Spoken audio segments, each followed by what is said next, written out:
Le 1er août 1976, le sport automobile faisait face à un accident dramatique, celui de Niki Lauda.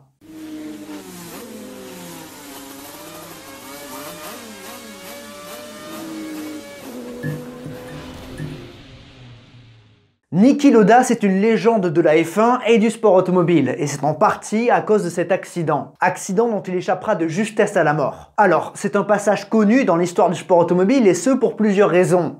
Déjà, sa portée de base, c'est un champion du monde qui se crache sur l'un des circuits les plus mythiques du sport automobile, un accident très violent, et après, il revient à la compétition.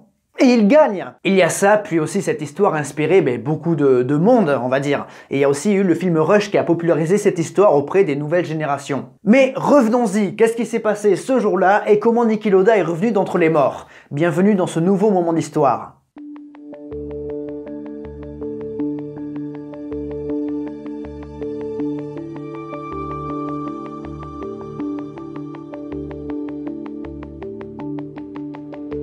Alors déjà, remettons le contexte. 1976 est connu pour cet accident, mais aussi pour une grande rivalité entre deux pilotes et deux équipes. L'Autrichien Niki Lauda sur Ferrari contre le Britannique James Hunt sur McLaren. Et ce sont deux caractères bien différents. Niki est très pragmatique, cartésien et calculateur. Un pilote très méticuleux et doté d'une grande intelligence de course.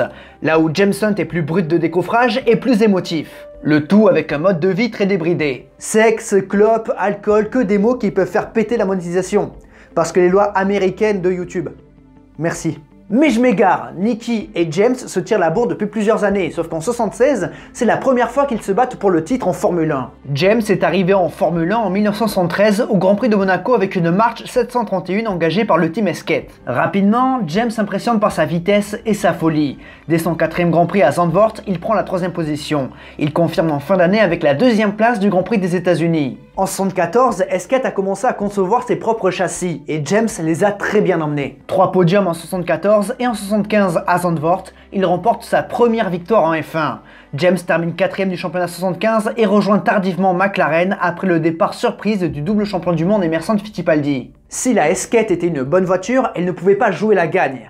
La McLaren si. Du côté de Niki Lauda, l'histoire est un petit peu différente. Les débuts de Niki sont très discrets. Après avoir obtenu le soutien d'une banque, il débutera en F1 chez lui en Autriche en 1971 avec une March 711. Bon, il abandonne, mais il reste avec eux en 72. Meilleure qualification 19e à 2 reprises et meilleur résultat 9e, donc aucun point de marqué. Difficile de cerner son réel talent, son réel potentiel, sauf que Louis Stanley, le patron de BRM, lui offre un volant pour 73. Coéquipier de Claire Regazzoni, pilote confirmé qui évoluait chez Ferrari, Niki se montre. Il mène par 2 fois des Grands Prix en Grande-Bretagne et au Canada, mais surtout, il a lutté pour le podium face à Jackie Ickx à Monaco, avant d'abandonner. S'il ne marque pas de points, ses coups d'éclat parlent pour lui. Claire Regazzoni est rappelé par le Commendatore et il conseille Niki Lauda à Ferrari. Mais de toute façon, l'Autrichien avait tapé dans l'œil d'Enzo. Et les premiers tours de Niki Lauda en rouge sont assez particuliers. Tout fièrement, Enzo lui demande ce que ça fait de piloter une Ferrari. Et Niki répond sèchement que la voiture c'est de la merde. Et l'ego, la fierté légendaire des rouges amène un ultimatum. Si Niki Lauda n'améliore pas la voiture de 5 dixièmes, il est viré. Parce qu'il a dit que Ferrari c'était de la merde. Une semaine après, des essais sont de nouveau organisés à Fiorano et Niki améliore de 8 dixièmes. Comme dirait Gérard Piquet, Sekeda. C'est ainsi que Niki se retrouve pour la première fois au volant d'une voiture qui peut jouer la gagne. Et c'est aussi la première fois que Ferrari peut jouer la gagne depuis 1970. En 1973, ils étaient 6e du championnat. Pourquoi? Parce qu'ils n'avaient pas voulu suivre les avancées technologiques.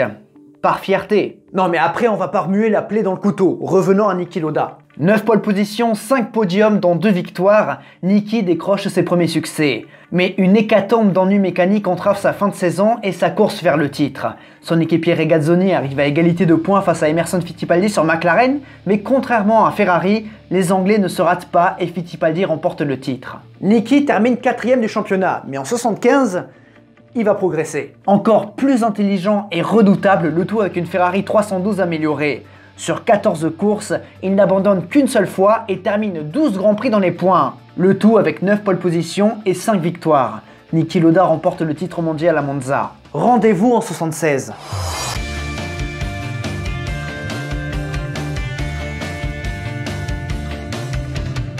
Niki Lauda contre James Hunt, les retrouvailles entre deux rivaux. Ils sont de la même génération et ils vont s'affronter à un rythme effréné durant toute cette saison 76. Brésil, victoire de Niki Lauda et abandon de James Hunt sur un accident dû à un problème d'accélérateur. Afrique du Sud, nouvelle victoire de Niki Lauda devant James Hunt et Jürgen Mas, l'autre pilote McLaren. À Long Beach, James Hunt, pourtant mieux qualifié que Lauda, n'en profite pas. Trop impatient lors d'une bagarre contre la Tyrrell de Patrick Depailler, il heurte le mur de béton et abandonne. Doublé Ferrari, Regazzoni devant Lauda. Après 3 grands prix, le classement est le suivant. Lauda 24 points devant Depailler 2e avec 10 unités et 3e on retrouve Regazzoni avec 9 points. Hunt est 6e avec 6 points. Le barème des points à l'époque est très différent d'aujourd'hui. À l'époque, seuls les 6 premiers marquaient des points. Le premier gagnait 9 points, le deuxième 6, le troisième 4, puis 3, 2 et 1 point. En Espagne, à Jarama, c'est la révolte de McLaren. James Hunt remporte le Grand Prix devant Niki Lauda, mais après la course, on apprend que les Ligier et les McLaren sont disqualifiés pour aileron arrière trop large. Bien évidemment, ils font appel, mais pour le moment, c'est Niki Lauda qui récupère les 9 points de la victoire. Donc 33-6 en faveur de l'Autrichien. En Belgique, Hunt abandonne sur problème de boîte de vitesse tandis que Lauda s'impose devant son équipier. À Monaco, c'est un problème moteur qui tue la course de Hunt alors que Lauda s'impose de nouveau en principauté. Il est impérial. 51-6, le deuxième du championnat à ce moment-là, c'est Claire Regazzoni, avec seulement 15 points. Oui, Niki Lauda est aussi dominant que Schumacher, Vettel, Hamilton ou Verstappen. Quant à McLaren, il se la joue Ferrari 2022. En Suède, en revanche, Lauda ne fait pas mieux que 3e, alors que Scheckter fait triompher la P34 devant son équipier Depailler. Hunt termine 5e et score 2 points. 55-8, mais en France, c'est la bascule. James Hunt remporte le Grand Prix devant Patrick Depailler et John Watson. Niki Lauda a été victime d'un problème mécanique en début de course. De plus, le lendemain de la course, McLaren apprend que la FISA a revu son jugement de l'Espagne. La sanction est trop sévère et Hunt récupère sa victoire de Jarama, ainsi que les 9 points de la victoire. On passe de 55-8 à 52-26. C'est beaucoup d'écart, mais c'est pas pareil. À Brandzach, on assiste à un magnifique mano à mano entre deux protagonistes. Lauda mène la course, mais Hunt le dépasse à Druids sous les cris d'un public acquis à sa cause. Il remporte le Grand Prix de Grande-Bretagne. Sauf que Hunt est disqualifié. En effet, au départ de la course, il y eut un carambolage. Hunt est impliqué dedans et ne peut rapatrier sa voiture. Le règlement dit qu'il faut avoir bouclé seul le premier tour pour prendre le deuxième départ. Donc ce dernier se ferait sans Hunt. Mais le public voulait voir James et il a pris le départ, donc disqualifié. 61-26, direction le Nürburgring.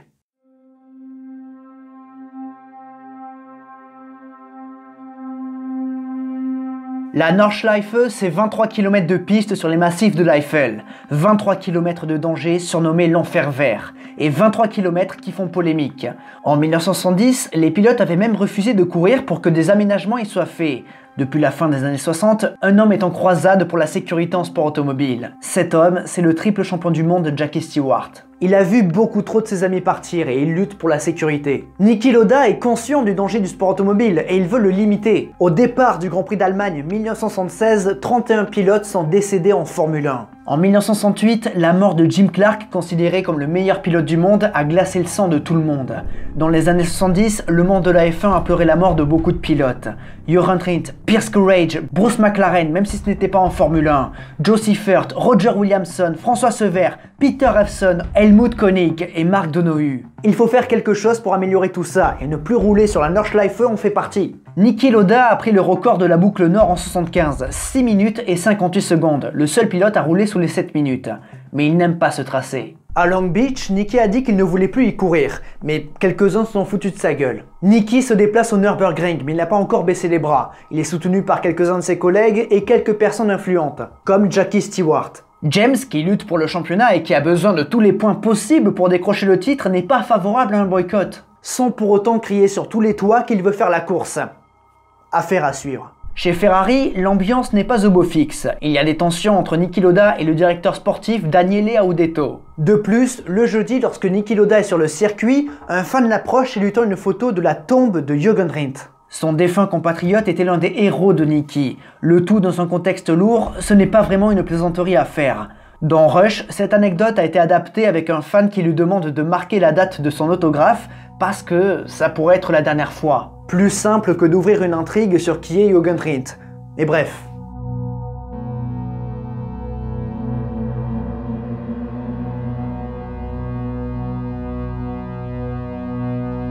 James Hunt réalise la pole position devant Niki Lauda sur une piste sèche.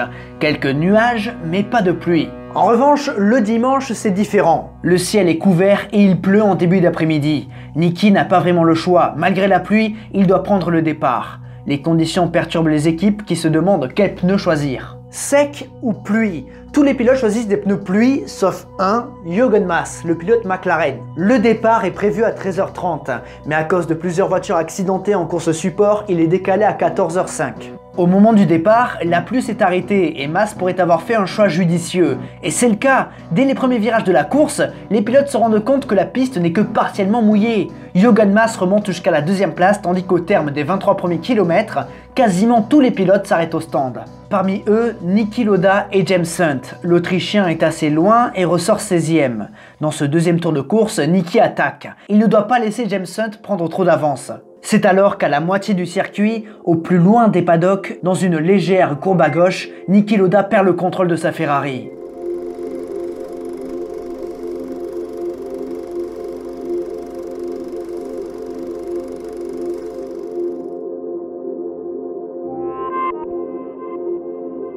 Les raisons de sa perte de contrôle sont encore inconnues aujourd'hui.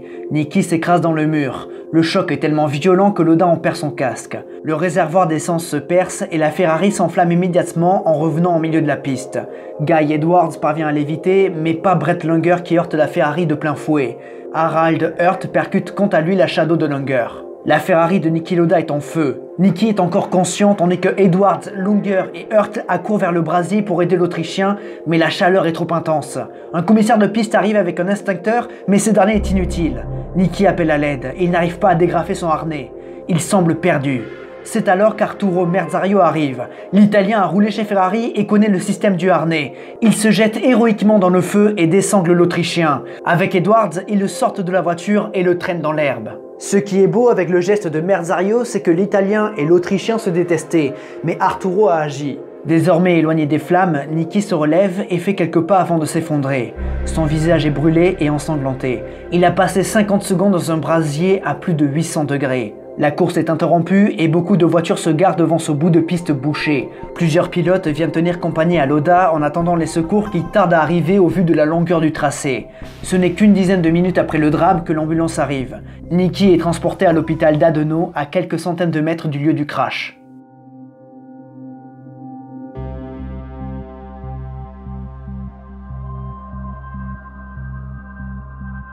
Alors que Niki est transporté à l'hôpital, les autres pilotes sont inquiets de son état de santé. Und dann sind wir raus aus den Autos und der Merzario ist ins brennende Auto rein mit dem Guy Edwards oder Brett Langer und ich habe mir einen Feuerlöscher geholt, dann haben wir gelöscht und haben den rausgezogen. Das war's. Durant l'heure et demie qui sépare le drapeau rouge du deuxième départ, il se passe pas mal de choses. Jacques Laffite est tombé en panne de batterie et abandonne, tandis que Chris Hammond, choqué par l'accident, décide de ne pas remonter dans sa voiture. Sauf que Daniele Audetto, le patron de Ferrari, va voir Chris et lui demande s'il est chaud de prendre la voiture de réserve de Niki Lauda pour prendre le deuxième départ. Alors là, en toute logique, vous vous demandez « Mais c'est quoi ce bordel ?» Et en plus, c'est interdit, mais Chris refuse. James Hunt remporte finalement ce Grand Prix d'Allemagne. Sans l'interruption, Jürgen Mas aurait certainement triomphé à domicile. Le combat de Niki Lauda a commencé. À peine arrivé à l'hôpital d'Haguenau, qu'il est transféré à celui de Ludwig Schaffen, qui est spécialisé dans le traitement des grands brûlés. Le bilan est lourd, fracture du sternum et de la pommette, mais surtout de graves brûlures aux mains et au visage. Mais le plus inquiétant, ce sont ces nombreuses vapeurs toxiques qu'il a inhalées pendant 50 secondes dans les flammes. Son état est d'abord jugé très critique, mais stable. Mais dans la nuit du mardi 3 au mercredi 4, une crise respiratoire se déclenche. L'hôpital appelle alors la femme de l'Autrichien, Marlène. Niki Lauda est perdu. Un prêtre vient même lui donner l'extrême-onction. Mais Niki n'a pas rendu les armes, il se bat. Dans son état de demi-conscience, il refuse de mourir et il récupère rapidement. À tel point que seulement 2 jours après, eh bien ses jours ne sont plus en danger. Mais pour la presse, ça ne fait aucun doute. La carrière de Niki Lauda est terminée. Chez Ferrari, on ne trouve pas les causes de cette perte de contrôle, mais il se trouve que les deux pilotes de la Scuderia se soient plaints plusieurs fois durant le week-end d'une voiture capricieuse, instable. Ça, mêlé à l'humilité, peut avoir entraîné la perte de contrôle de Niki Lauda. Mais on ne saura jamais. En tout cas, ce qui est sûr, c'est que dans les jours qui suivent, Ferrari éloigne la théorie d'un problème mécanique. De plus, Ferrari annonce le 5 août son retrait du championnat. Il n'y a plus Niki Lauda, donc c'est perdu. Du moins, c'est la raison officielle. En réalité, c'est pour protester contre les annulations des disqualifications des McLaren, puis il y a aussi d'autres histoires en interne. En gros, Ferrari se tape dessus, mais vous ne serez pas surpris. Dans tous les cas, ça énerve bien Niki Lauda. L'Autrichien, depuis son lit d'hôpital, subit différents soins comme greffe de peau et drainage des poumons. Une semaine après l'accident, il a récupéré ses fonctions pulmonaires et il rentre chez lui en Autriche pour poursuivre sa convalescence. Il en profite au passage pour répondre aux rumeurs de Ferrari et dit à Enzo de continuer le championnat, que ce n'est pas perdu. Puis il dit aussi d'arrêter de nier la théorie du problème mécanique. De plus, il écrit à l'ACM, l'Automobile Club de Milan, qui sera présent le 12 septembre pour le Grand Prix d'Italie à Monza. Niki n'a pas abandonné, mais Enzo n'est pas sûr, il n'est pas convaincu. Il n'est pas d'accord pour que Niki revienne aussitôt. Après le Grand Prix des Pays-Bas, Ferrari signe un contrat avec Carlos Reutemann. L'Argentin évoluant chez Brabham rejoindra les Rouges dès le Grand Prix suivant, en Italie.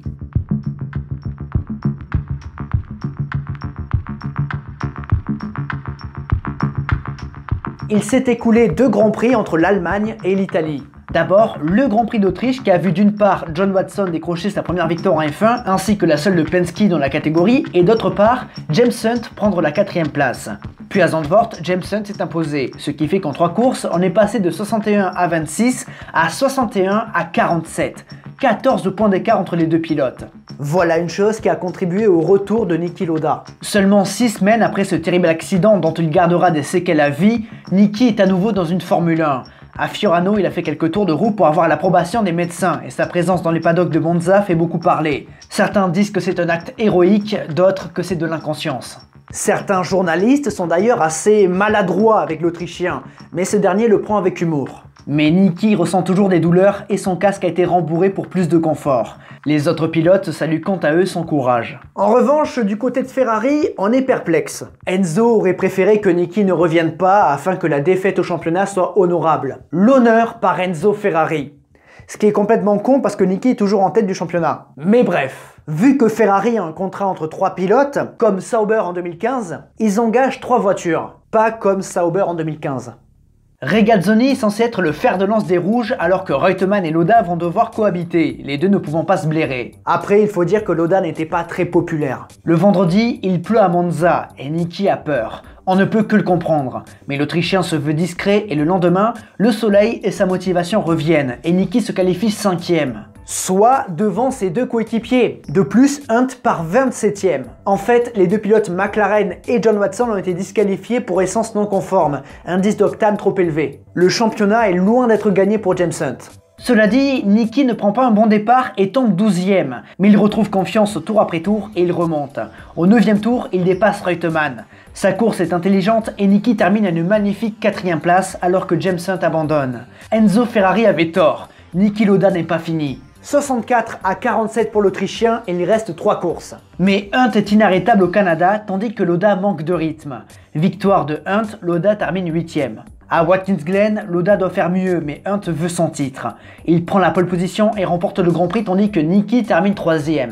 68 à 65, la finale à Fuji s'annonce épique. Mais le jour de cette finale, la météo est désastreuse, la piste est détrempée. Les pilotes se réunissent alors pour discuter du maintien de l'épreuve, avec Lauda et Fittipaldi en leader. Mis à part 2 pilotes, Regazzoni et Brambilla pour ne pas les citer, ils ne veulent pas courir. Oui, mais cette finale attire les regards. Bernie Ecclestone en a profité pour gérer les droits télévisuels de cette course. Niki Lauda contre James Hunt, la finale du championnat du monde de F1 1976. Ça fait vendre. Il est donc impossible d'annuler l'épreuve. L'argent est roi. Hunt part donc 2e et Lauda 3e. Mais dès le 2e tour, Niki rentre au stand. On pense alors qu'il a un problème, mais non. Mauro Forghieri lui demande alors ce qu'il se passe. Niki descend de sa voiture et s'entretient avec Daniele Audetto. L'Autrichien refuse de courir dans ces conditions, c'est trop dangereux. Mauro Forghieri lui propose alors de trouver un prétexte pour la presse, mais Niki refuse, il assume son choix. Je trouve ça très beau comme geste. On connaît la suite de l'histoire. Niki regarde depuis le paddock James Hunt remonter héroïquement en fin de course jusqu'à la 3e place. Et après quelques minutes de confusion, James Hunt devient champion du monde. Niki Lauda termine 2e du classement mondial.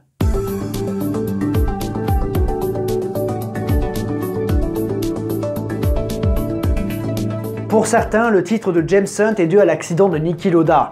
Alors peut-être que Niki aurait remporté le titre et qu'on parlerait de lui comme un quadruple champion du monde. mais c'est comme ça. En 1977, malgré de vives tensions chez Ferrari, Niki remporte un deuxième titre mondial. Lui qui a frôlé la mort un an auparavant est à nouveau au sommet. Sitôt double champion, il quitte Ferrari et rejoint Brabham avant d'abandonner la F1, du moins pour un temps. Car en 82, il revient chez McLaren. Un nouveau retour pour Lauda et une nouvelle fois, il s'avère payant. Niki fera parler son expérience et sa ruse en 84 face au jeune prodige Alain Prost. Il remportera un troisième titre mondial pour un demi-point. Il prendra sa retraite l'année suivante après avoir marqué à jamais la F1. Mais Niki restera proche des paddocks avec des rôles dans différentes équipes, que ce soit chez Ferrari, chez Jaguar, mais surtout chez Mercedes. Il fera venir Lewis Hamilton de chez McLaren en 2013 et contribuera à l'une des plus grandes périodes de domination de l'histoire du sport entamée en 2014. Son visage, marqué par cet accident du 1er août 1976, ainsi que son caractère, son talent et son palmarès contribuent à l'aura intimidante qui l'entoure. Niki Lauda, c'est une force de caractère, un exemple de détermination, la preuve qu'il ne faut jamais baisser les bras. C'est une légende. Mais à partir de 2018, Niki est victime d'une infection pulmonaire. 43 ans après son accident, d'autres séquelles réapparaissent. Sa santé se dégrade et Niki Lauda nous quitte le 20 mai 2019 à l'âge de 70 ans. Cet accident fut terrifiant dans une époque où beaucoup de pilotes, trop de pilotes décédaient sur la piste. Il fera avancer la sécurité en sport automobile. Le feu étant le pire ennemi des pilotes, ce danger sera pris plus au sérieux. En 89, Gerhard Berger sera victime d'un grave accident à Tamburello. Le compatriote de Niki Lauda voit sa Ferrari s'embraser, mais la réactivité des commissaires de piste, équipés comme il se doit, sauveront la vie de Berger. Ce moment d'histoire du 1er août 1976 est tellement iconique que le 29 novembre 2020, alors qu'il est prisonnier des flammes, Romain Grosjean aura une pensée pour l'Autrichien. Lui aussi s'en sortira et c'est en partie grâce à Niki Lauda. Mesdames et messieurs, on arrive au bout de ce gros moment d'histoire. J'espère que ça vous a plu. Si c'est le cas, vous savez quoi faire avec les 5 gestes importants. Pensez au partage, c'est vous qui faites bouger la plateforme, pas des robots. Ce serait bien que YouTube prenne un petit peu plus conscience. Je pense que ça fait chier pas mal de créateurs de contenu. Bon, enfin bon, je peux pas vraiment dire ce que j'en pense parce que sinon je vais me faire... je vais le regretter. Enfin, je vais le regretter. Ça va bien me casser les couilles. Enfin bon, bref. J'en étais où? Sur le côté gauche de l'écran, les logos des réseaux sociaux, Instagram, Facebook, Discord, Twitch, tous les liens en description, vous savez quoi faire. Mais surtout, n'oubliez jamais, le plus important, c'est de continuer d'aimer le sport auto, continuer d'aimer Niki Lauda. À la prochaine.